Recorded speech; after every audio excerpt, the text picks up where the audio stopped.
Hoje eu assisti, como boa parte do Brasil, o debate entre Caio Coppola e o Kim Kataguiri. E para mim ficou muito claro como que funciona a mente do Kim Kataguiri. O Kim Kataguiri é um revolucionário, muito diferente de um conservador. Um revolucionário é aquele que compra briga e ataca toda e qualquer pessoa que não pensar exatamente como ela, que é o que a intolerância da esquerda doutrinou os filhos e as últimas gerações a fazer. O Kim Kataguiri ele tem a mesma lógica de raciocínio, de percepção da realidade que a extrema esquerda. Mas ele se acha diferente da extrema esquerda porque ele tem divergências pontuais em relação à economia ou como o governo deveria ser seguido. Ele é um cara que está disposto a colocar o MBL para destruir a reputação de toda e qualquer pessoa que não agir exatamente como o Kim Kataguiri pensa. É um revolucionário. Caio Coppola se mostrou, como sempre, um conservador, que quer mudanças, mas sabe que as mudanças não podem ser drásticas ao ponto de destruir o tecido da nossa sociedade. E para mim agora o ponto crucial que demonstra essa diferença entre os dois foi no trecho onde eles falam sobre as eleições 2022. Então a gente vai assistir junto agora e eu vou tentar comentar algumas coisas relevantes durante esse período.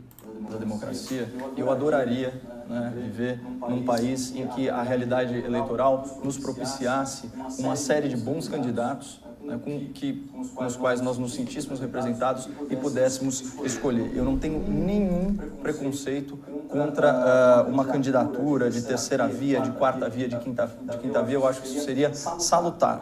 Mas eu vivo no mundo real. E de tudo que foi falado nesse debate, eu gostaria de transmitir uma mensagem para o nosso espectador, que é a seguinte: não existe equivalência moral entre Lula e Bolsonaro. Eu vou repetir para frisar: não existe equivalência moral entre Lula e Bolsonaro.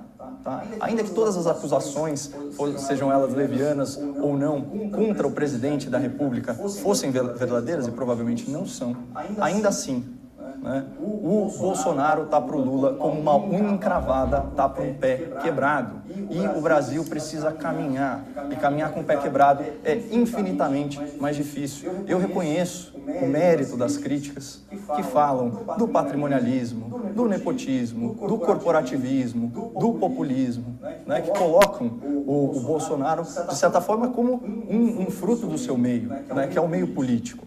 Tudo bem, só que pelo menos o Bolsonaro ainda realiza algum tipo de enfrentamento ao sistema. Sim, ele transige eventualmente com o STF, ele transige com o centro fisiológico do Congresso, mas ainda existe um enfrentamento ao establishment midiático, existe um enfrentamento à tirania de certas decisões que tolhem as liberdades individuais. Bolsonaro ainda de vez em quando ele enfrenta o sistema. Lula é o sistema.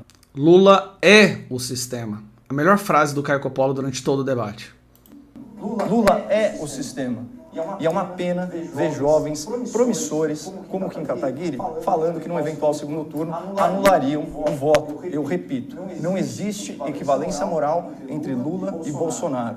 E ao longo desses meses eu vou provar isso nesse canal. Menos pelos méritos do Bolsonaro, muito mais pelos deméritos do Lula. O Denox, da Uetrão, que é coisa mais sistema do que isso, são mais de 200 bilhões de reais em orçamento nas mãos do Centrão sob o governo Bolsonaro. Aqui você vai perceber uma desonestidade, mas uma desonestidade intelectual impressionante. Kim Kataguiri vai tentar convencer as pessoas que estão assistindo de que Bolsonaro é o sistema. O sistema está tentando expulsar Bolsonaro desde o primeiro minuto do mandato dele. Desde o primeiro minuto. O STF impediu Bolsonaro de presidir. Bolsonaro falou desde o início, mais Brasil, menos Brasília. É onde passar o dinheiro para a população, para os estados, para os governadores, passar o dinheiro público para os deputados federais, para os senadores, para que o governo federal não fique sendo o único que determine tudo, chantageando com o dinheiro público.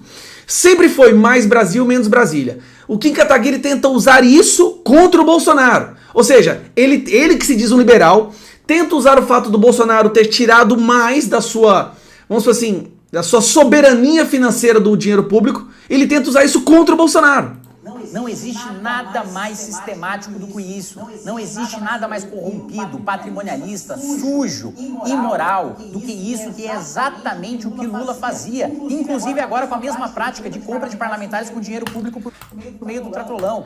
Agora ele tá usando o tal orçamento secreto, que na verdade foi público, foi colocado no edital, é impositivo, que é onde você pega dinheiro, passa para os deputados, e os deputados têm que usar esse dinheiro, que fique bem claro, esse dinheiro não coloca no bolso, eles têm que usar esse dinheiro em projetos nos seus estados. Ele tá tentando comparar isso ao mensalão, que é onde dinheiro roubado era dado mensalmente aos deputados para que eles votassem de acordo com o governo. Que então me explica uma coisa, se realmente o Bolsonaro é desse jeito, por que ele não conseguiu passar os projetos dele? Porque a maioria dos projetos dele estão sendo rejeitados, não passam. Se você está falando que ele comprou os deputados mais do que qualquer outro presidente da história, quão burro você acha que nós somos? Se realmente o Bolsonaro estivesse fazendo isso que você está falando, todos os projetos de lei teriam sido aprovados. E você seria desnecessário. E para além disso, né, com o ministro fazendo laranjal para vencer a eleição. Agora o cara vai lá, na época da campanha de 2018, de um cara que foi acusado, não tem nada comprovado de laranjal, ele tá usando isso contra o governo Bolsonaro. E esse fracasso, e esse cenário de terra arrasada, não é o meu pessimismo, não. É o que as eleições de 2020 mostraram. Bom, o Caio pode dizer que as urnas são fraudadas e que a gente não pode considerar as eleições de 2020. Mas fato é que os maiores vencedores dessas eleições foram o Centrão e as esquerdas. Bolsonaro foi um completo fracasso. Dos 59 candidatos que apoiou, apenas 12 venceram. E esse é o... Então vamos lá. Bolsonaro nem realmente apoiou ninguém. Ele, durante algumas lives, levantou um papel e pediu pro povo votar. Ele não foi nos lugares, ele não fez campanha, ele não fez comício. Diferente do que o Lula fazia, onde o Lula ia em todas as cidades, em todos os estados. Bolsonaro deixou o Brasil decidir. Olha o tanto que você, cara, você se diz liberal. Bolsonaro deixou o Brasil decidir os seus líderes executivos, tanto nos municípios, e você está tentando mais uma vez. Se fosse você, você faria o quê? Influenciaria? Ele tentou influenciar o mínimo possível. Se foi certo ou se foi errado, eu não vou entrar no mérito. Mas ele agiu como estadista. E você que tá querendo... Cara, você demonstra o tempo inteiro um teor autoritário, um ditadorzinho dentro de você. Ele nem fez campanha direito pro pessoal. E você tá falando que ele foi um fracasso? A esquerda diminuiu, sim, os seus tentáculos no Brasil nessa eleição de 2018. E se aumentou o centrão, cara, o bom é que não aumentou a esquerda. E você é um revolucionário. O Brasil não vai sair de 100 anos de esquerda pra direita. Tem que haver uma transição. E é isso que o Brasil tá vendo agora. Retrato que a gente tem para 2022. Se a gente não construir uma alternativa viável, Bolsonaro vai para o segundo turno com Lula e vai perder. E eu não quero ter esse pé quebrado durante os próximos, pelo menos, 4 anos. Não, você não quer nem unha cravada, nem pé quebrado. Você quer paraplégico mesmo. Você quer um Brasil paraplégico. E eu vou provar para vocês que vocês vão prestar atenção. Quem que é a terceira via que esse moleque sugere? Coppola, sua réplica. Bom, não chegamos aqui no cerne da questão, Kim. Quem seria pior, Lula ou Bolsonaro? Você tem uma audiência jovem enorme, muitos deles vão votar pela primeira vez. E eles vão se deparar com isso. E é uma decisão madura, uma decisão adulta. Né? Ainda que tudo que você falou fosse verdade, ainda que fosse, não é, ainda que fosse verdade, não chegaria aos pés do mal que seria a volta do lulopetismo para o Brasil. Você tem, se for para falar, sei lá, numa metáfora em cinema, Bolsonaro é tipo um Rambo, ele tá lá na selva, é um sobrevivente, arranja confusão com cada um que cruza o seu caminho. O Lula é o poderoso chefão, ele não move um músculo. Se ele tem problema na justiça, ele liga para a turma dele na justiça. A imprensa cuida de fazer as coisas.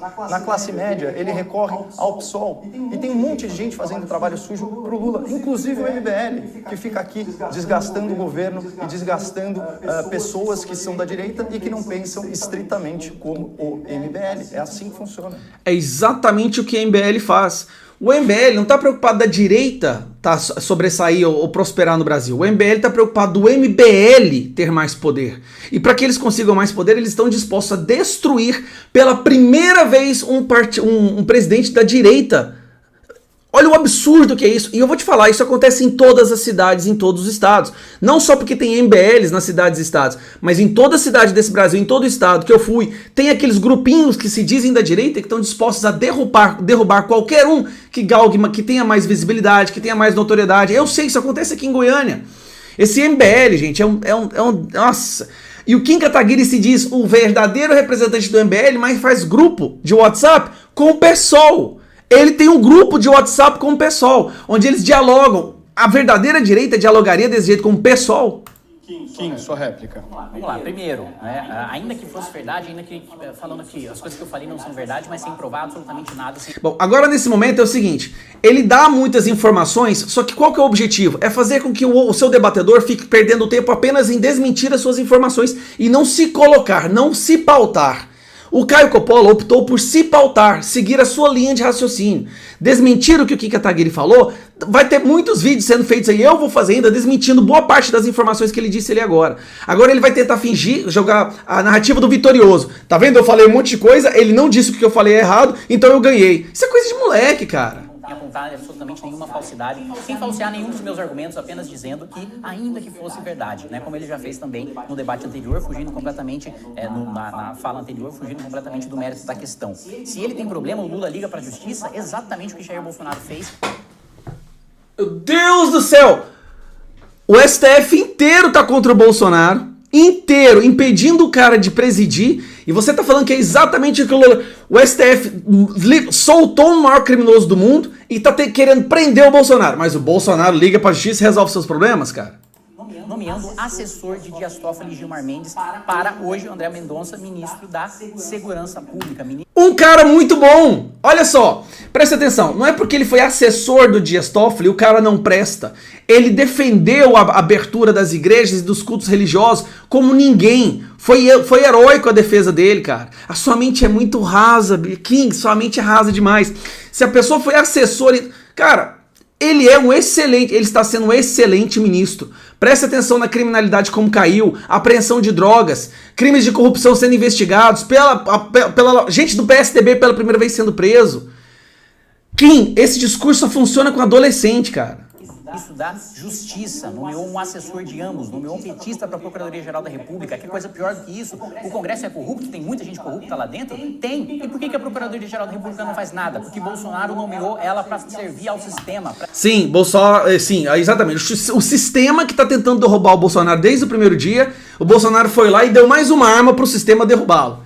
Cara... É impressionante como funciona a cabeça do MBL. Agora eu entendo por que encontraram certos produtos esquisitos lá na casa dos membros. Para servir a maior parte do Centrão corrupta e fisiológica. E pagou mais dinheiro para o Centrão do que qualquer petista, do que qualquer Michel Temer, do que qualquer Fernando Henrique, Collor, Sarney pagou na história do país. Por que ele não conseguiu passar os projetos de lei então, Kim? Kim, se ele pagou, como que ele não recebeu nada em troca? Porque todos os projetos de lei, quase todos, o Rodrigo Maia estava recusando, ou engavetando, ou não deixava votar, ou era bloqueado. As medidas provisórias foram derrubadas. Se ele pagou mais do que qualquer outro, como é que ele não recebeu nada em troca? Inclusive, o cara que bloqueou o Brasil durante 2 anos, que é Rodrigo Maia, você deu nota 8 para ele, Kim. Exatamente. Você ataca o presidente, mas enaltece Rodrigo Maia, que bloqueou o Brasil por 2 anos. Então tá, sua narrativa Bolsonaro pagou. Como é que ele não conseguiu passar os projetos de lei? Explica aqui.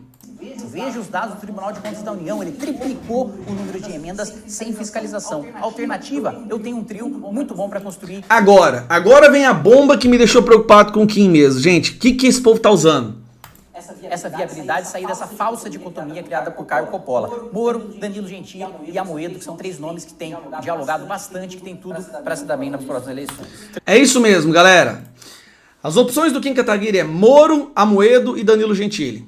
Agora eu vou te explicar por que ele tem essas opções. Ele sabe que não vão ganhar. Sabe muito bem que não há a menor possibilidade, a menor chance. O objetivo deles é conseguir algum capital eleitoral, negociar esse capital eleitoral no segundo turno. Aí eu vou te falar, seja com Lula, seja com Bolsonaro, eles vão escolher um e vão negociar, aquele que estiver acima nas pesquisas.